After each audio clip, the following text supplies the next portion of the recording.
Okay, so let's look at another example of a disaccharide. So sucrose, which is commonly known as table sugar, so this is the normal sugar that we eat, for instance, has the systematic name of O-alpha-D-glucopyranosyl 1 to 2 beta-D fructofuranose. Okay, so again, if we start, we see glucopyranosyl, that's on the left-hand side, so we're going to draw that also on the left-hand side.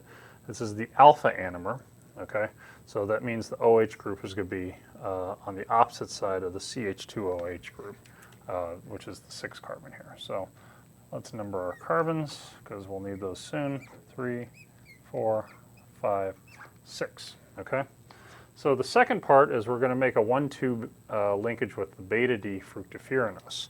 So furanose, of course, we know that the furanose is the 5-membered ring of a sugar versus pyranose, which is the 6-membered ring of a sugar. So we have a fructofuranose. Fructo is indicative of fructose.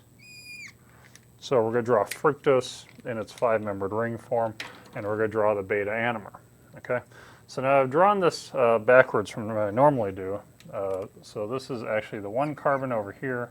This is 2, 3, 4, 5, and then there's a 6 carbon, which I'll show you in a second. And so 5 carbon and 6 carbon, so we can label it. H, here's our 6 carbon now. And then we just alternate where the large substituent goes. So CH2OH is down, OH is up. Now OH is down on the 3 carbon. And then here, because this is a ketose, right? We also have an OH group that's down, which is on the same side as the 6 carbon. So this is the beta anomer, okay? So now, again, we put our oxygen in the middle.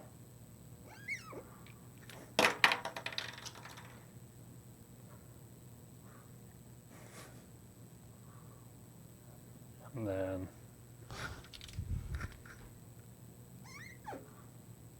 we have a bond here, here, okay? And again, this is not chemically correct. We don't have these long bendy bonds between here, but allows us to just draw the monomer on each side and then draw the linkage in between.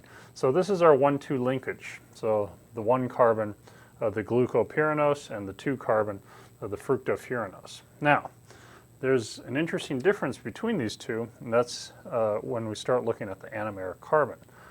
Do we still have basically an OH group on the anomeric carbon? So is it still capable of forming a further glycoside? And so if we look on the left-hand side, so this is lactose, and this is sucrose. Lactose, for lactose, the galactose anomeric carbon, which is here, is tied up in the linkage with the glucopyranose, but there's one more anomeric carbon at the 1 position of the gluco side of the lactose. So this can still linearize to form the aldehyde form of glucose, so the linear form that shows the aldehyde, and that 4 can react with copper 2 to form copper 1. So lactose is a reducing sugar because it still has this quote-unquote this free anomeric carbon. However, let's look on the other side to the sucrose, okay?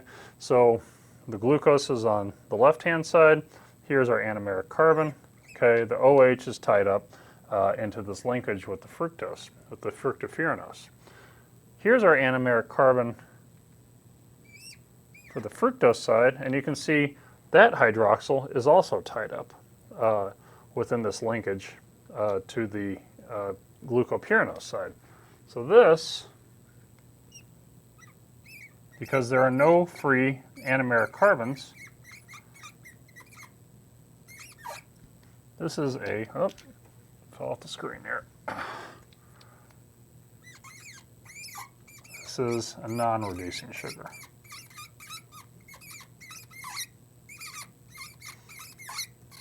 because this anomeric carbon is not free. It's tied up in a glycosidic bond, both here at this anomeric carbon and here. So this can't go back to the linear form, which is for fructose. Therefore, in this case, there wouldn't be a ketone group, since the linear form of fructose would be a ketone instead of an aldehyde, and that can't react with copper. So this is a non-reducing sugar on the right.